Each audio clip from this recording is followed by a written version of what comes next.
Assalamu alaikum dear students. Today class 8th, subject science.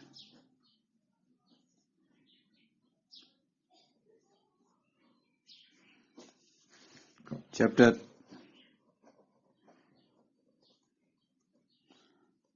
Stars and the Solar System.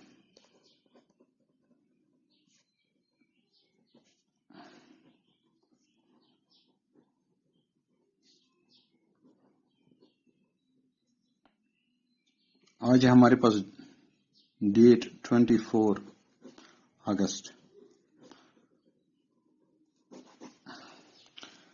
अब मुझे आज जो what is astronomy,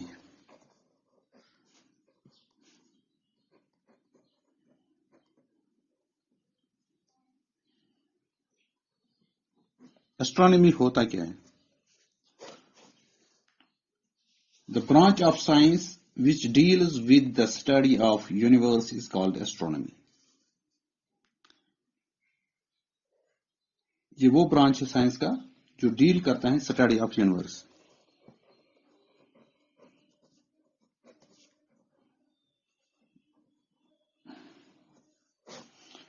इसको astronomy कहते हैं।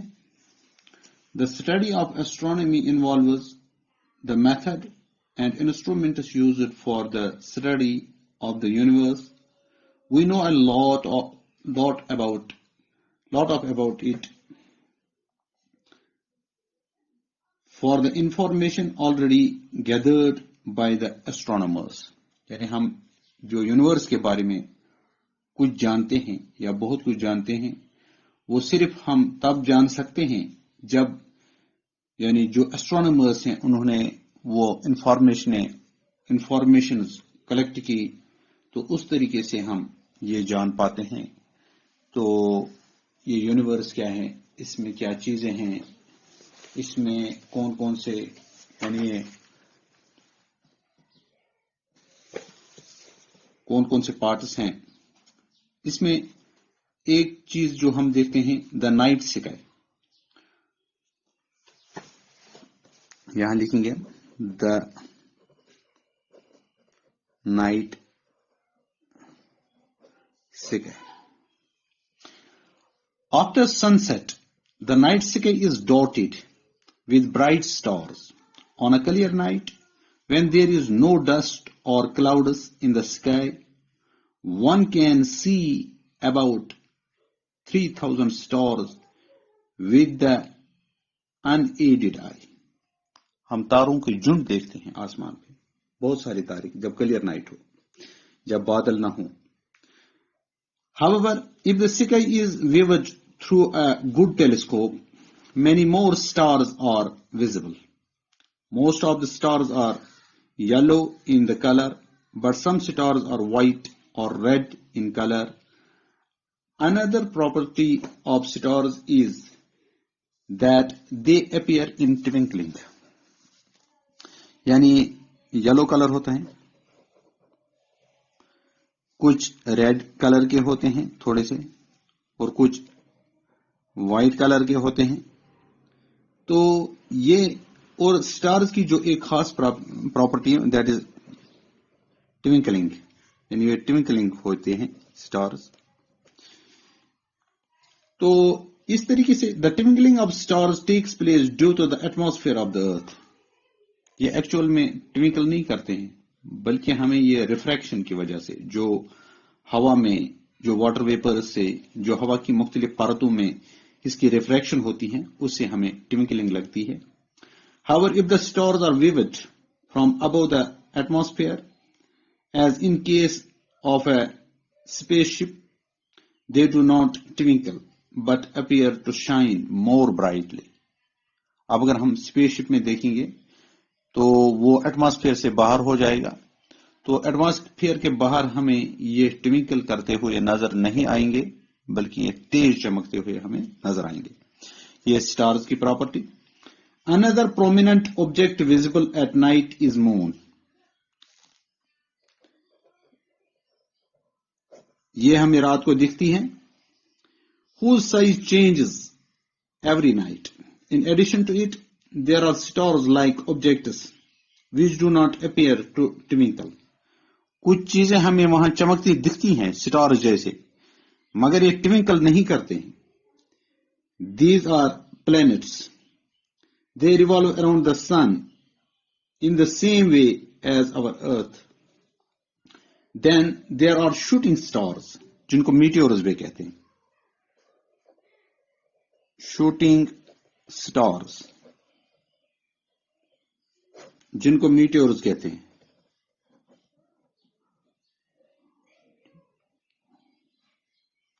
Meteors.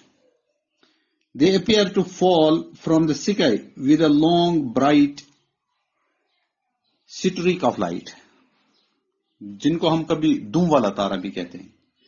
तो इस तरीके से ये कभी फॉल हो जाते हैं, गिरना शुरू करते हैं, तो हम बोलते हैं कि धूम वाला सितारा आ गया. तो इस तरीके से ये नाइट स्काई की बात हमने की. तो एक चीज हमें और है, Why are stars not visible during daytime? इसमें क्या मसला होता है? डे टाइम में जो सन की लाइट होती हैं वो बहुत ही ब्राइट होती हैं. During daytime the sunlight from the sun is so strong that it suppresses the light coming from the stars and hence they are not visible to us. सन की तेज चमकदार लाइट होती है, जो बाकी स्टार्स होते हैं उनकी लाइट हम तक नहीं पहुंचती है. इस वजह से दिन के वक्त में हमें स्टार्स ज्यादातर नजर नहीं आते हैं. तो अब दूसरी बात है कि स्टार्स लाइट इमिट कैसे करते हैं. जैसे सन है, ये भी एक स्टार ही है, मगर ये हमारे नजदीक है. सन जो है ये हमारे नजदीक है, तो इस वजह से हमें ये बहुत ही ब्राइट नजर आता है. जो बाकी स्टार्स हैं वो भी सन की तरह ही, वो भी सन की तरह ही लाइट इमिट करते हैं, मगर वो हमसे काफी दूर होते हैं. इस वजह से उनकी लाइट हम तक कम पहुंचती है और धीमी पहुंचती है. इस वजह से हमें वो छोटे दिखते हैं. All stars are giant balls of hydrogen gas and this includes our sun, which is a medium star. At the core center of this giant hydrogen cloud, the temperature is from 2 million to 5 million.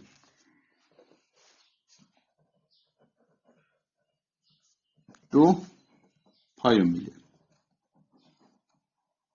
जहां पर अंदर उसकी जो degree Celsius होती है 2 million to 5 million degree Celsius. At such a high temperature, the hydrogen gas fuses, joins or melts to form a heavier gas called helium. जो यहां पर हाइड्रोजन गैस होता है, जो फ्यूज या मेल्ट हो जाता है या इसको और कोई रिएक्शन हो जाती है तो ये हीलियम बनता है.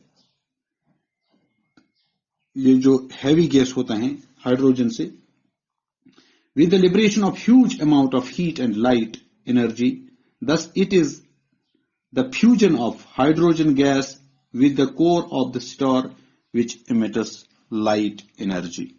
तो इस तरीके से हमें एनर्जी मिलती है सन से या किसी भी स्टार से. जो ये हाइड्रोजन यानी दो हाइड्रोजन आपस में मिलते हैं तो हीलियम बनाते हैं, फ्यूजन हो जाता है इसका. एक होती है फिशन रिएक्शन, उसमें टूट जाते हैं, और दूसरी होती है फ्यूजन रिएक्शन. जो सन में होती है that is the fusion reaction, और उस फ्यूजन रिएक्शन की वजह से हमें यहां पर यानी tremendous amount of heat, light और एनर्जी मिलती है. आज के लिए इतना ही, बाकी वसलाम.